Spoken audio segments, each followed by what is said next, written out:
From West Virginia Public Broadcasting.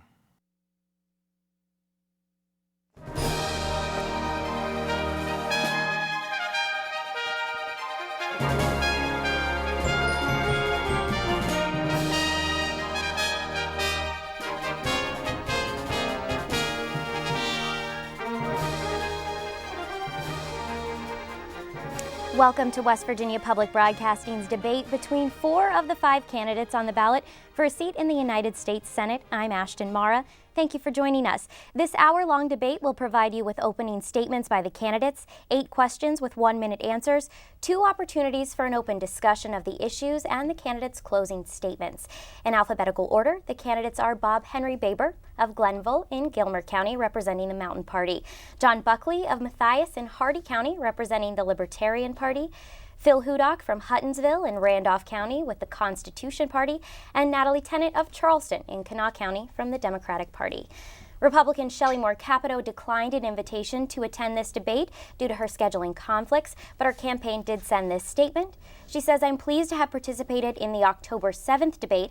While I had asked that all the candidates on the ballot be included in that debate, it was unfortunately the decision of the sponsors to exclude the third-party candidates.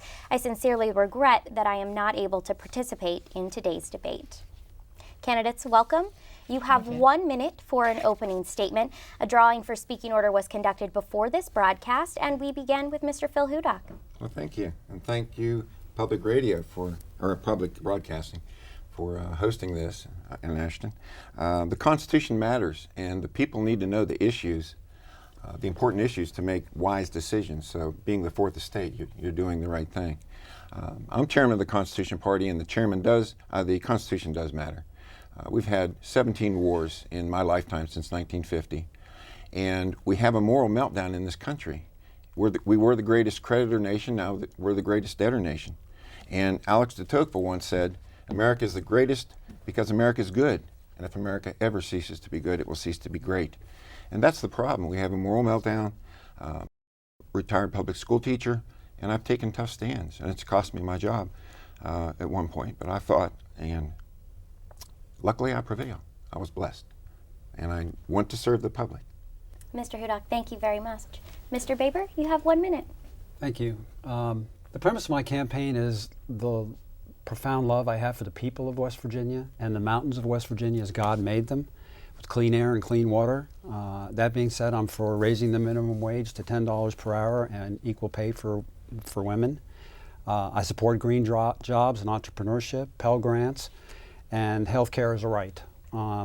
I do believe in federal fiscal responsibility. I've run the city of Richwood, West Virginia. I've been a single father and had to make it on $20,000 a year with 3 kids, so I know what it's like to struggle. The Mountain Party supports regulation of fracking, a phased-out end to mountaintop removal as quickly as possible with job training, support of gay marriage, taxing and regulation of marijuana, and the undoing of Citizens United. And we'll talk about some of those issues. Thank you. Secretary Tennant, your 1 minute. Thank you, Ashton. Thank you, everyone here and those tuning in also. I've spent the past year traveling all 55 counties to hear from you. And I have put forward a 4-part plan to create jobs based on those ideas. And my first part, it starts with energy. The United Mine Workers of America endorsed me because the coal miners trust that I will help to save their jobs and protect their jobs. Number 2, from 3D printing to bio-nanotechnology, we are developing the most cutting-edge technology in the country right here in West Virginia. And I see the promise and possibility all across this great state, but I know that none of it is really possible unless we invest in our greatest resource, and that is our people. And I will work to end tax breaks for companies that ship their jobs overseas. I will vote for a minimum wage increase and vote and fight for equal pay for equal work.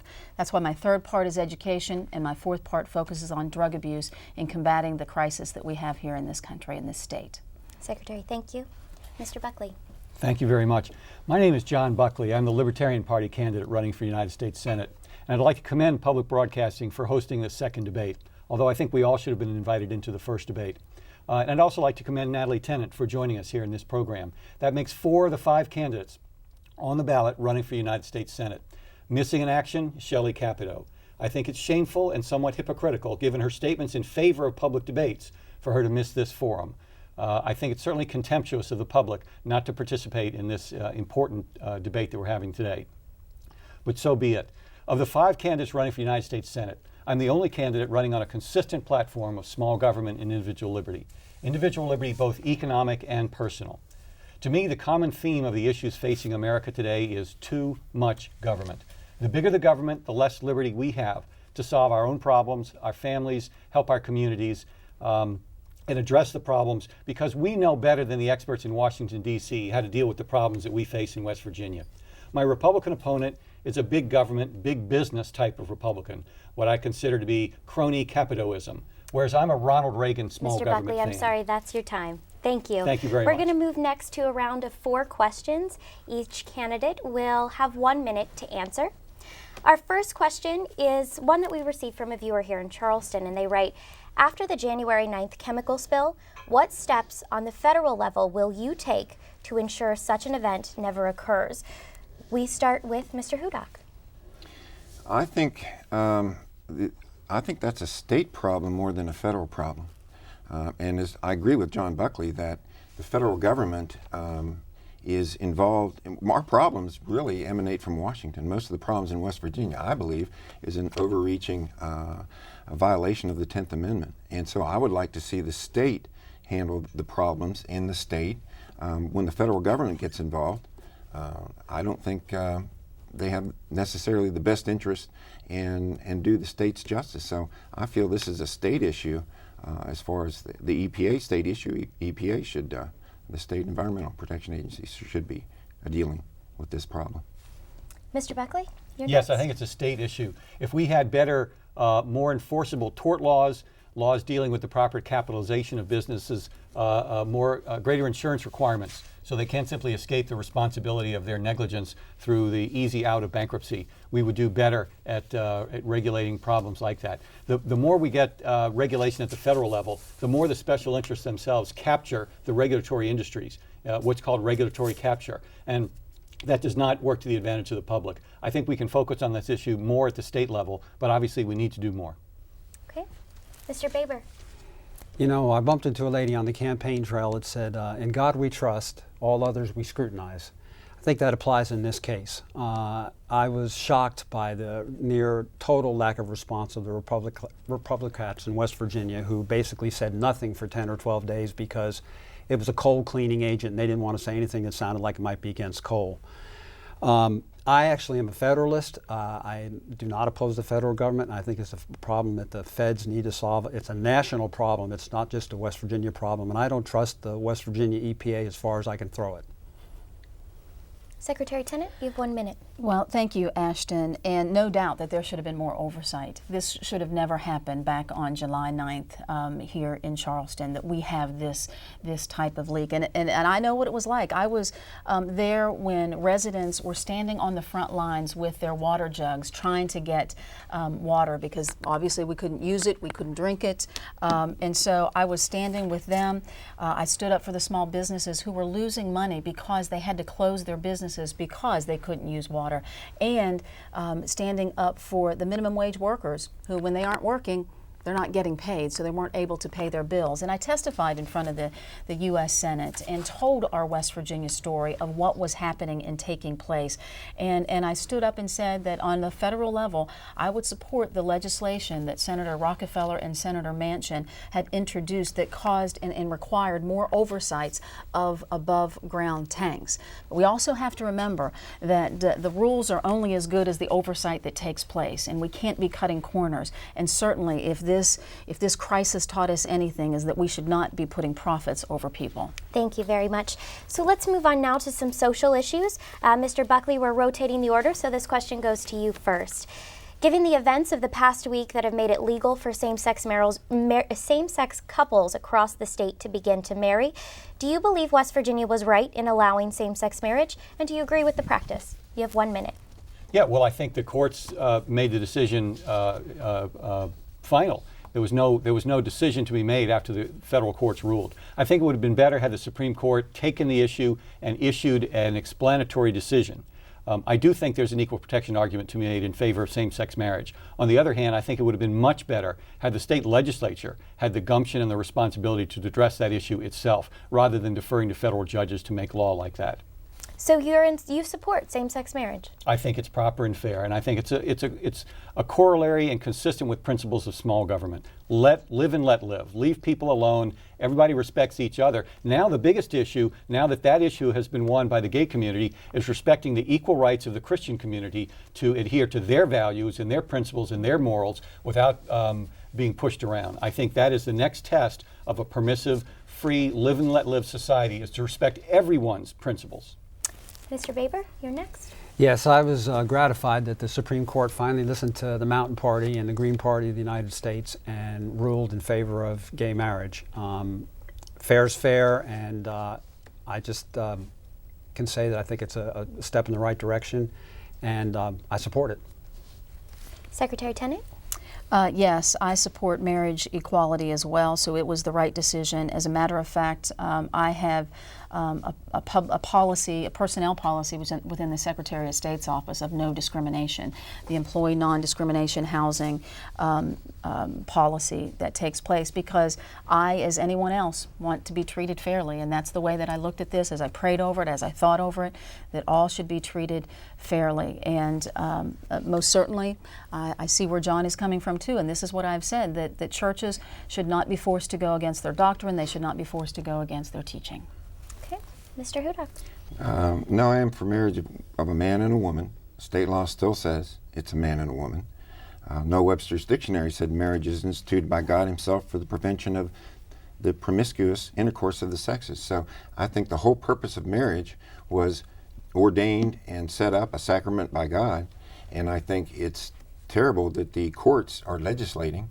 The legislature, like the U.S. legislature, has the lowest rating ever. It's single digits, and it's because the legislators are being trumped by judges who are legislating from the bench, and I think this is wrong.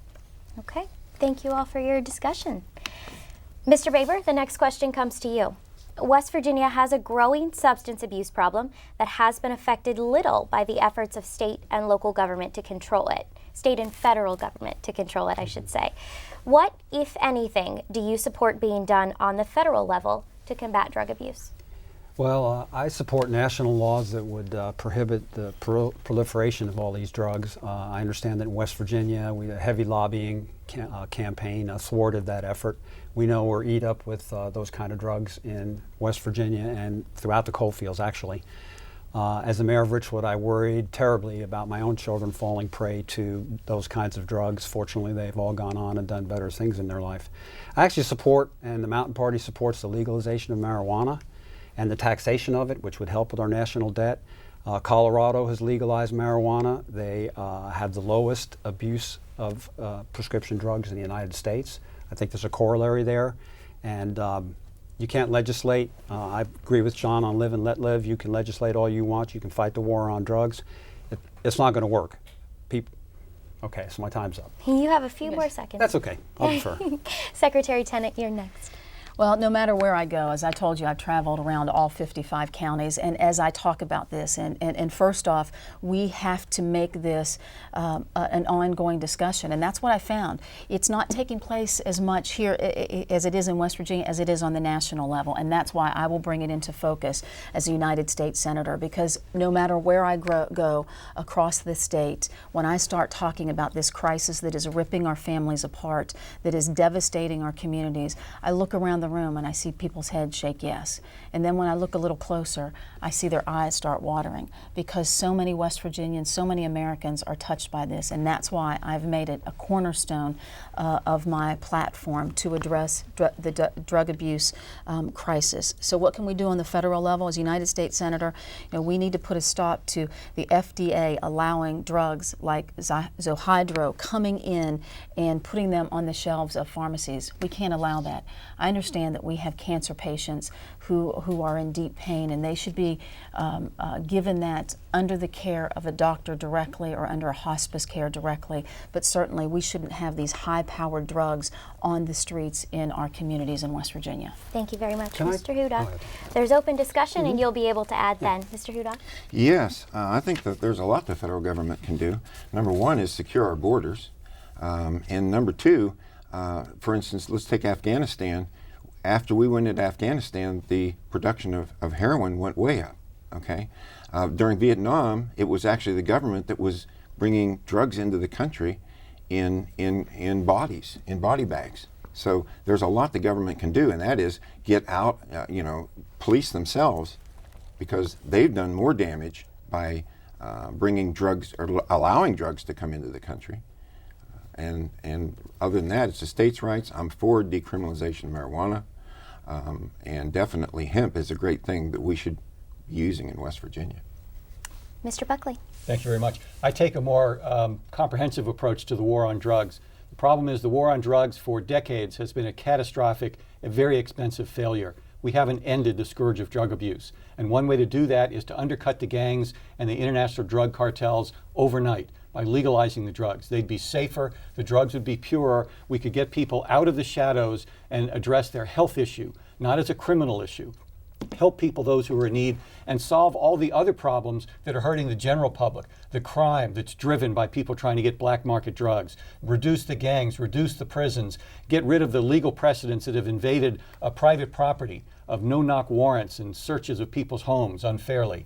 I think if we take a new approach to solve the problem, we can end the black market in drugs overnight. And that would be the approach. Decriminalization, medical marijuana, those are all excellent steps to take. But I think we ought to address the whole problem, which is we've made it profitable. Get rid of the profits, we reduce the incentive to push drugs on kids. And we solve the problem as a health issue, not a criminal issue. Okay. Our last question for this round goes to you, Secretary Tennant, and then we'll go around the table. Another question from a viewer, from Chip in Charlestown. I think you're all familiar with the Supreme Court's Citizens United decision, which essentially allows corporations and unions to spend an unlimited amount of money on campaign ads for or against a candidate. Chip asks, do you believe Congress should rewrite campaign funding laws which would overturn that Supreme Court ruling? Well, thank you, Chip, for that question. Yes, I do believe that there is too much money in campaigns, and yes, Congress should rewrite the campaign laws. And that's why I will go in as a U.S. Senator and help to overturn Citizens United, whether it be an amendment that was introduced by Senator Tester from Montana. I will lead and help be part of that because there is too much money, and I don't believe that the corporations are people, and I believe that we need to overturn Citizens United. Mr. Hudok, the question comes to you next. Actually, I think it would be something that the states could take on, which would be a great responsibility, and that is to actually run the elections so that it would be fair and free to everyone, so that it wouldn't be a matter of how many signs are out, but issues, where venues like public broadcasting and the Press Association and Metro News, where they would actually offer equal time to all candidates to talk, to speak, to get the issues out, to be the fourth estate so the public would know the issues, and there wouldn't be any unfair advantage, monetary advantage to any particular candidate. It would be a fair, free election, but I think that's something that the state could take on. It would be the responsibility. It wouldn't cost that much. Probably not near as much as what's being spent right now on campaigns. Mr. Buckley, the question comes to you next. On that proposal for campaign finance reform, I say no. I believe in the First Amendment. I think we should have more robust political discussion and free speech and let everyone participate. The problem of the corruption in government that people point to all this money, the problem is really the concentration of power in government that makes business want to manipulate the levers of power to their own advantage. If we reduced government, we wouldn't have the capacity for that kind of corruption, and that kind of money would cease to flow. What's happening now is big interests are buying connections. They're buying a foot in the door in the halls of power. That's the corruption, and that's what we need to get rid of, not eviscerate the First Amendment. Mr. Paper? Yeah, I'm going to have to part company with John on that one because we all know the Koch brothers are buying the United States of America, and big money is not free speech. Actually, it doesn't matter what laws Congress passes, we're going to have to pass an amendment to the Constitution to do this because anything that Congress writes will be knocked down by the Supreme Court. West Virginia, I'm happy to say, is one state that's already come out with about 15 or 20 others for a constitutional amendment. This is the biggest campaign issue of all. I know it's not as sexy as some of the other ones, but actually big money is gutting democracy as we know it, and going forward it will continue to do so. People talk about the union's influence. I looked at the numbers. The Koch brothers have 10 times as much money as the unions to spend, and they are spending it. They're spending it here in West Virginia. They're spending it in Kentucky. They're in droves. And so to say that, oh, let everybody speak, well, if you've got millions and millions of dollars, you can speak a lot louder than if you have $10. That's just what it boils down to. Thank you all for sharing your views. The open discussion period allows for 4 minutes of time for rebuttal or any follow-up that you may feel necessary after the first round of questions. Where would we like to start? Anyone have any rebuttal to anything? You had something. Well, I just had one little thing I wanted to say about the marijuana laws, and that is that I recently visited Colorado, where you can walk around sucking on, marijuana lollipops, and you can go to Ohio, where 50 grams will get you a speeding ticket, and then in West Virginia, if you have 5 grams, you're on your way to Flatwoods or one of the regional jails for a while. And that, agreeing with John, that is a complete and total waste of money, and it's national insanity. Put people in jail for a little bit of pot. One, they may lose their jobs and their ability to support their families, but two, we're paying for them to be in jail. So it's a catastrophe of immense proportions. I just wanted to say that. Secretary, I think everybody at the table kind of shared their views on marijuana and legalizing marijuana and medical marijuana. Would you like to share your opinion on that?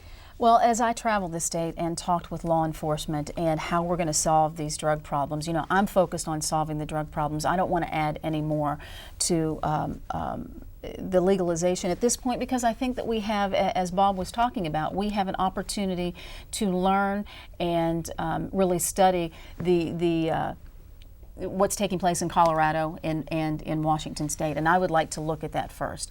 Now, I would be willing to discuss and take a look at medical marijuana, because we certainly don't want those who are in deep pain to suffer any more than they should, and if medical marijuana will help them, then that is an avenue that I certainly would look into at that point. So, Mr. Hudok, you said something during the question about making elections fair and free to everyone. And I want to delve into that a little bit further. Does that mean public campaign financing? Yes. Do you believe in that? Yes, I do. Can you tell us a little bit more about why you feel that way? Well, as John said, we have a system that's broken, and money, it's like, I spent most of my time getting on the ballot, and I don't have the money to make up for all that time that I'm getting petitions from people. Whereas, there were millions of dollars that other people had. So, the problem is public access and getting your views out to the public. And so I think it should be fair. And the only way it could be fair is if everyone has the same resources.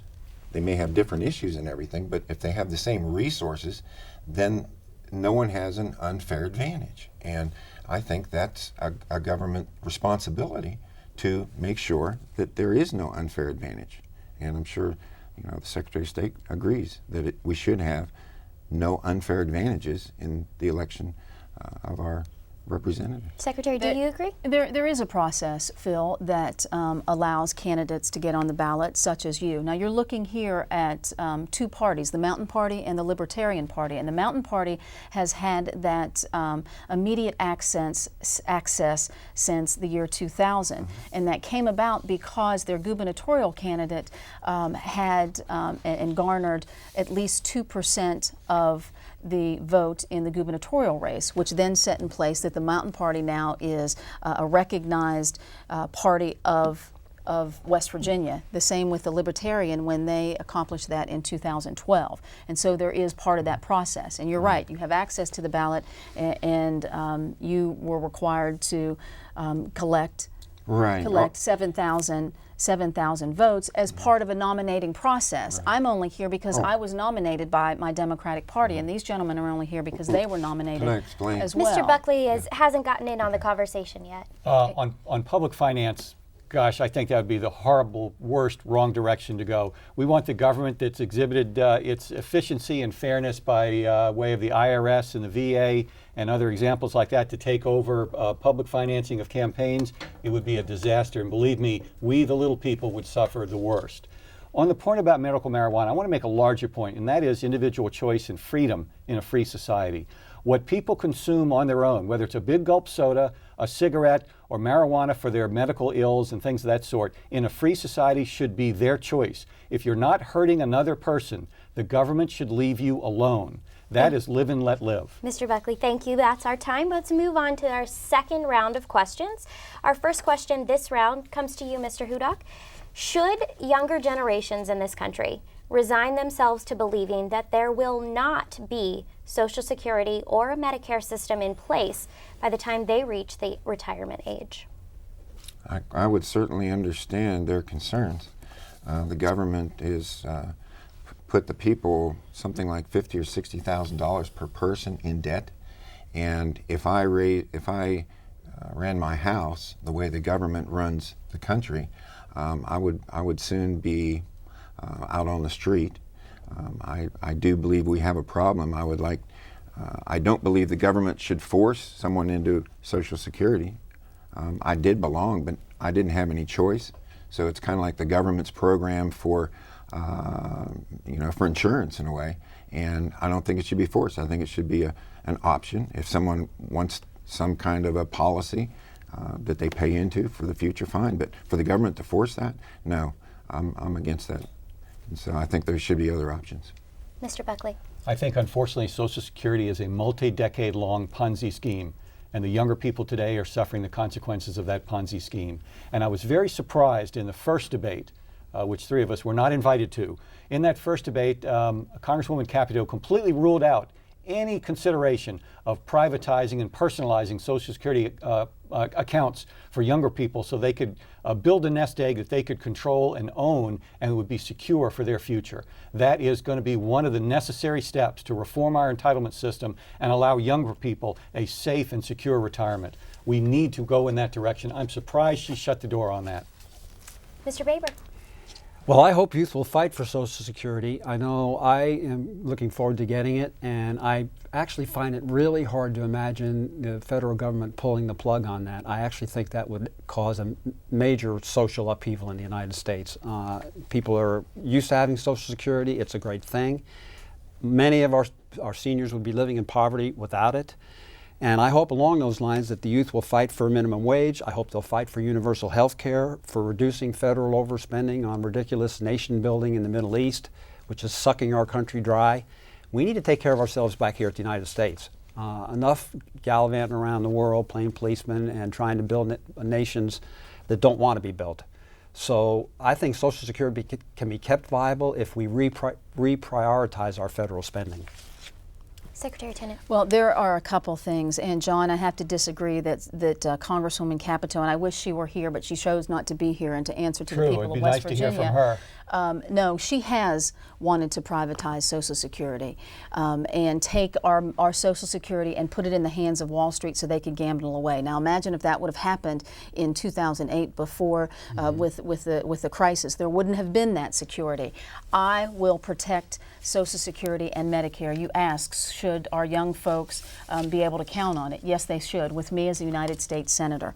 And, Social Security is really part of a three-legged stool when it comes to, it should be Social Security, it should be pensions and savings. It's part of a security area. And so that's why I will work to protect Social Security. And here's one way that we can shore up the Social Security Trust Fund, and that is by paying folks more than minimum wage and increasing the minimum wage, because they will then be paying more into the Social Security Trust Fund. So that's one way to shore up Social Security. Another way to shore up Medicare is to allow for for negotiating drug prices, just as the VA does. The Congressional Budget Office says if we negotiated drug prices for Medicare, if it were able to do that, that would save about $110 billion.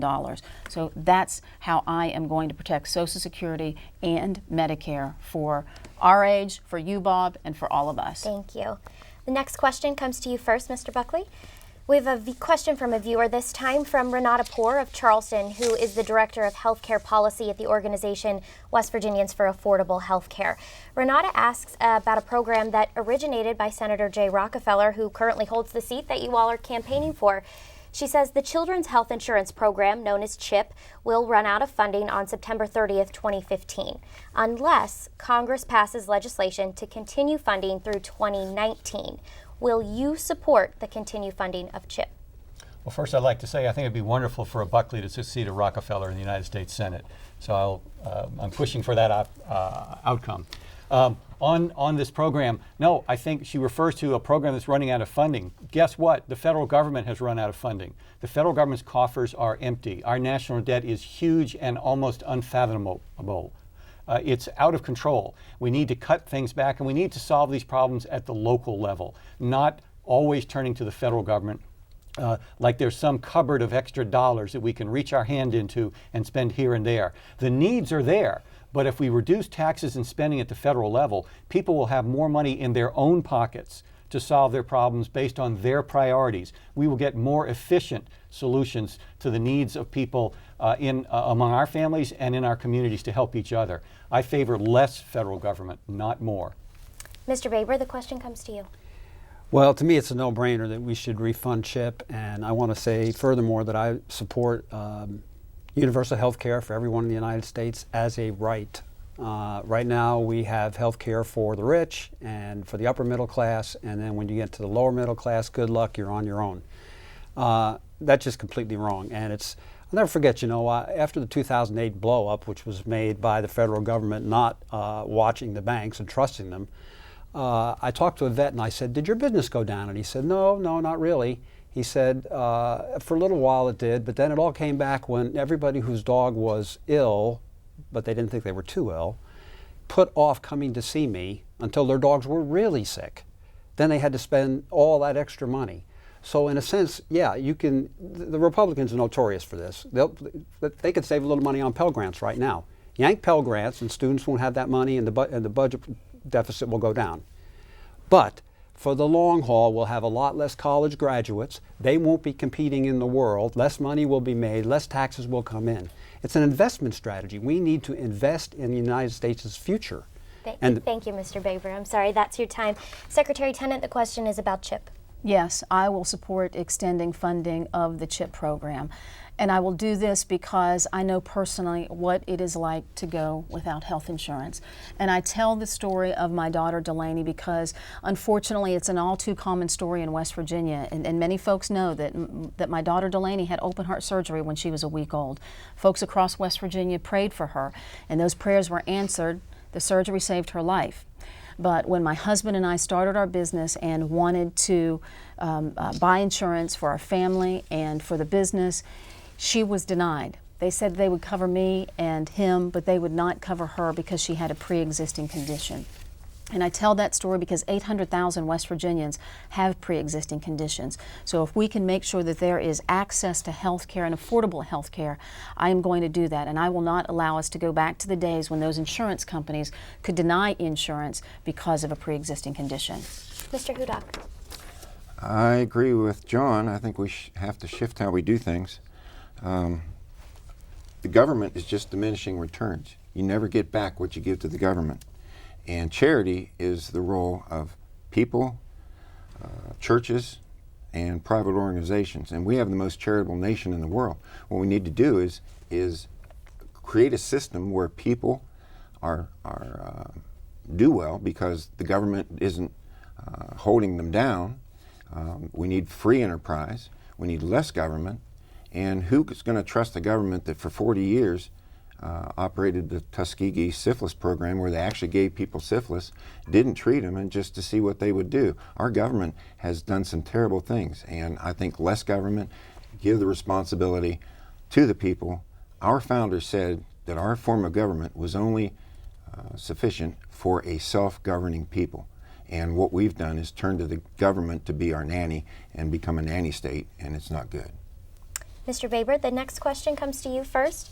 September seasonally adjusted unemployment numbers were released earlier this week, and West Virginia sits at 6.6%, which translates to nearly 53,000 West Virginians.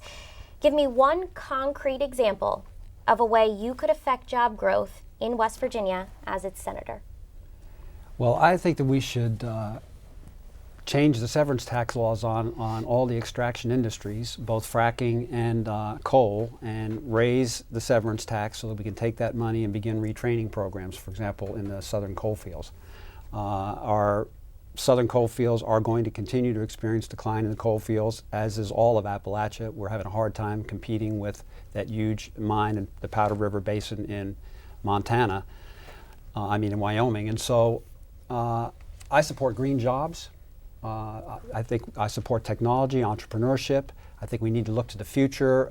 There's been far too much who loves coal the most. Coal is in decline. Coal is history. It's going to be with us for a while. I understand 98% right now of our electricity in this room is coming from coal. I'm not anti-coal, but I definitely am for pivoting from coal and from natural gas and using those to begin to diversify and create the green energy jobs of the future, and for West Virginia.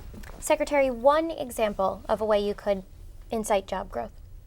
Ashton, what I look at are small businesses, and John Deskins, who is the WVU economist, even said this, that our job creation is going to come from small businesses in West Virginia.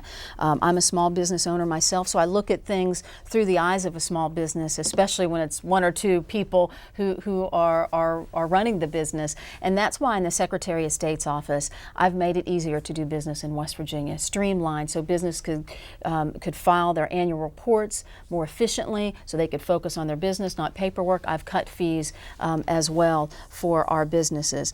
And I know that the best thing that businesses could do is government to get out of the way. That's why I've cut those fees.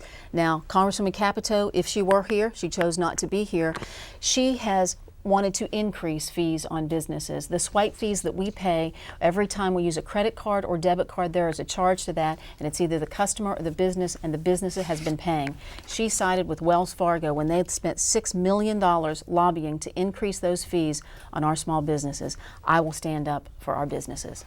Mr. Hudok.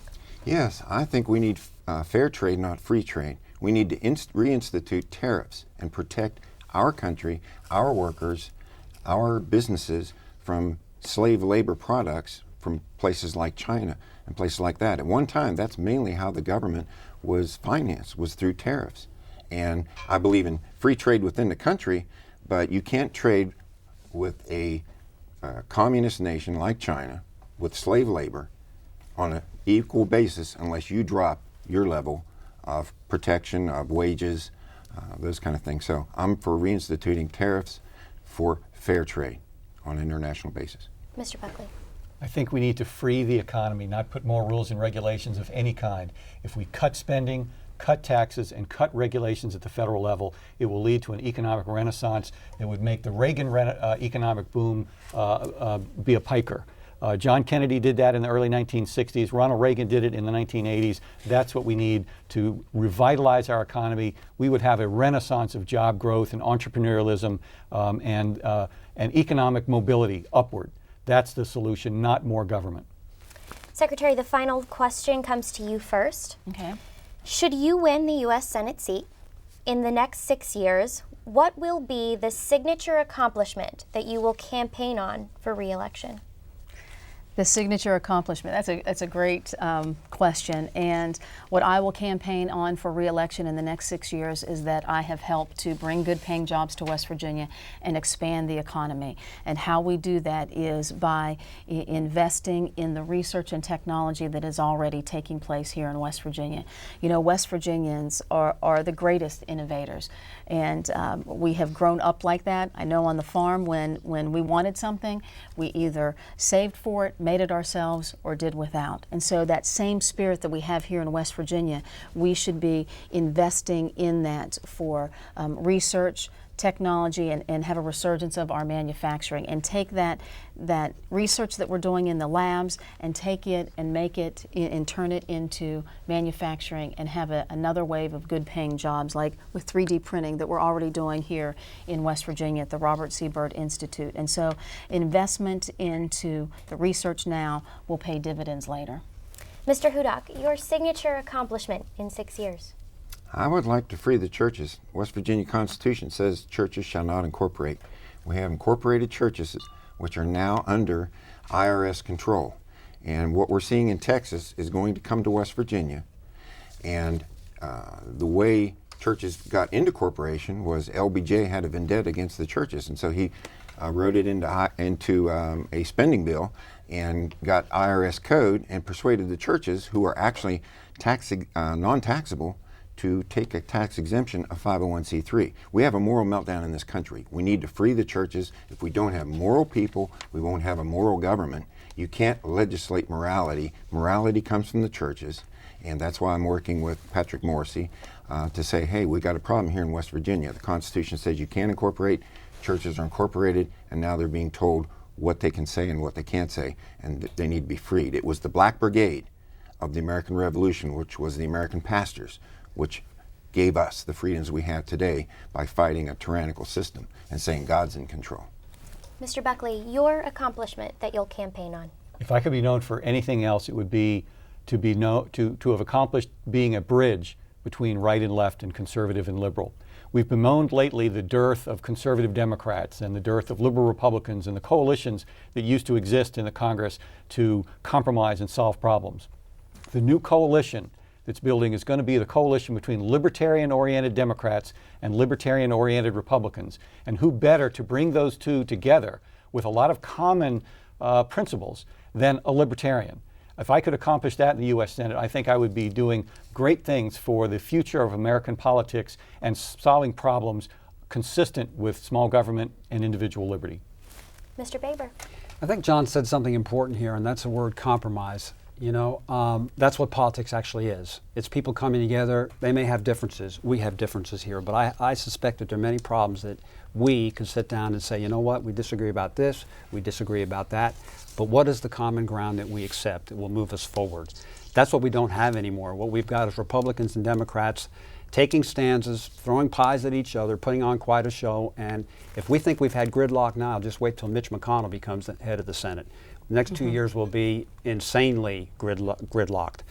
So my legacy, I would hope, if I was elected, would be to create new jobs in entrepreneurship, small business, technology, solar energy, bringing our troops home and building our own infrastructure right here in the United States, taking care of ourselves. It's time. Thank you. We'll move now to our final section, a 4-minute open discussion. In this round, we talked about Social Security and Medicare, the CHIP program, job growth. Does anyone have any rebuttal, anything that they would like to add to the conversation? Well, I think on social programs, everyone is of one mind that the goal is to help people who are in need. The goal is to help families thrive, communities thrive, people have jobs, and help people who are in need. The question is, what is the mechanism to do that? Which program is going to help? My approach is different. I favor smaller government and fewer of these top-down programs. But it doesn't mean that I or anyone here cares any less about actually helping people in need. And that's a theme that's important as we debate these issues, the four of us who deign to come here. As we debate these issues, we have that in common. We want to help people and make our communities better. Secretary, you started to say something. You know, I mean, and I was just going to hop off on what John says. It's about priorities. You're right. You know, where do we get to a situation where it's not a handout? People don't want a handout; they'll take a hand up, and that's where I think is so important. We didn't mention education, and for me, I'm from a family of teachers. Bob, you're a professor now, but I'm from a family of teachers, and I recognize that it starts at the foundation. And when we talk about investments, and I talk about investment in resource, we need investment in our people, and for that, it comes in early childhood education. It comes in Head Start, and we know that when a child has exposure exposure to a good quality Head Start or early childhood education program, they're less likely to drop out of school, they're less likely to be arrested, then that means they're less likely to be dependent on government services later on in life. Invest now, don't pay it as much later. And so that's where I see the clear distinction between me and our opponent who is not here, who chose not to answer to the people of West Virginia. You know why? Because she cut those critical programs, not just one time, but 4 times. Congresswoman Capito voted to cut Head Start and cut 1,200 West Virginia children from that critical program. And the worst part of it is she's giving the priorities that we're talking about. It's not balancing the budget. It's going to give tax breaks to millionaires. So that's why, you know, there's nobody more serious about balancing a budget and cutting a budget than I am, but it's about priorities, and my priority is West Virginia. Let's bring Mr. Hudok. You had some notes written down. Yeah, since you brought up public education, and I've taught for 40 years, Right. It needs to be public education, not government education. We need to get the federal government out of education, totally. No child left behind, no Common Core, zero, no Michelle Obama food police standing at the food lines, okay? We need public education where the public takes responsibility. That's the problem. We have to take public responsibility. People have to be responsible. The higher we get and the more we trust in government, the less strong and rugged, and we're not like the people that founded this nation. So, and before the federal government got into education, the United States was #1 in education. Now we're way down the list. And it's because, as John said, anytime you have the federal government involved, and they have very few limited things that they're supposed to do, like the border, and they're not even doing that. Let's get the government doing what they're supposed to do and get them out of border. Before we run out of time, Mr. Baber, I want to bring you into the conversation. I realize you work in higher education, but how do you feel about the issues that Mr. Hudok brought up about No Child Left Behind and now Common Core? Well, Common Core, I think that's still unfolding. I think establishing national, good, rational standards is not necessarily a bad thing. The states have the option of accepting or not accepting it, but I want to talk about higher education because I really know about that. Pell Grants. Capito has voted against them, and the Republicans want to cut them. I would tell you right now that if Pell Grants get cut, every college and university in the state of West Virginia will shutter its doors within a year. That is the lifeblood of those institutions, and not just West Virginia, the whole country. So do we really want to close our colleges and universities? I don't think so. And again, I have to come back and say that what trumps all of our discussions here today, John and I disagree on this, but I do not see free speech as big money. Campaign finance reform is, all these other issues we're talking about will get washed away in the tsunami of big money if we do not get campaign finance reform. We must have it. Thank you, Mr. Baber. We're going to move now to closing statements. Each candidate has a minute and a half to address you, the audience. One last time, our speaking order was determined before our broadcast, and we begin with you, Mr. Hudok. I get to go first again, don't I? Yes. We can't have politics as usual. The people have to look and vote for someone that they agree with. You're never going to get what you want if you don't vote for it. If you compromise, that's what you get, a compromise. And then when you compromise again, you're even further from what you want. So don't pick a winner. Pick a person who says and will do and has stood up, like I have as a school teacher. I had to go to the Supreme Court to get my job back because I said we were going into a police state. Look at the DMV and how you're treated now. For 8 years, I drove without a driver's license to get a non-biometric driver's license where my face was not mapped and put in a criminal international database, Interpol, that goes to communist countries, okay? I'm losing that again because that was actually granted by then Governor Manchin, and it was taken away by Governor Tomlin. So I'm fighting that issue again. I believe in rights. I will stand up for rights. I'm not politically correct. I will not let that stop me. I think a lot of people are afraid of political correctness, and I think that's a way to control people. So do the right thing. Vote for someone you believe in and someone who has a history of standing for what they believe and non-compromising. Thank you. Mr. Buckley, you're next. Thank you very much. I think our political system has degenerated into a quest for power for its own sake on the part of too many people in public office, and it's time to change that. I know people in the public that I've talked to throughout this campaign at fairs and festivals and parades are so disgusted with politics as usual. And ladies and gentlemen, it's time for a change, and this year is the opportunity to do it. My Republican opponent, as I mentioned, is a big government, big business type of Republican, and I'm a Ronald Reagan fan. My view of Secretary Tennant's positions is I believe she's campaigning on issues of economic class warfare, and I don't think that does anything that help grow the government. Each of the two major candidates in this race, in their own way, are proponents of more government. I'm a proponent of less government and more liberty. So in this race, this year, our state, 5 candidates, there's one choice, consistent choice for smaller government and personal freedom, and I hope people will consider voting for John Buckley for United States Senate. Thank Secretary, you're next. Well, thank you very much, Ashton. Thank you all for joining us, and thank you, most importantly, for those of you at home who are watching, because this race is about you and the future that you want for your families. You know me. You know that I grew up on a farm in Marion County, the youngest of 7 children, where we had 9 people in a house with 1 bathroom. And you know my record. You know that I won't stand up to politics, or I will stand up to politics as usual in Washington, because I've stood up to politics as usual here in Charleston too. Because in 2010, as Secretary of State, when 3 Democratic elected officials tried to steal an election, I led the investigation that put them behind bars. 3 members of my own party in federal prison, because I don't answer to a party, I answer to the people of West Virginia. And yes, I cut my budget. I saved money and I gave back $3 million to the taxpayers.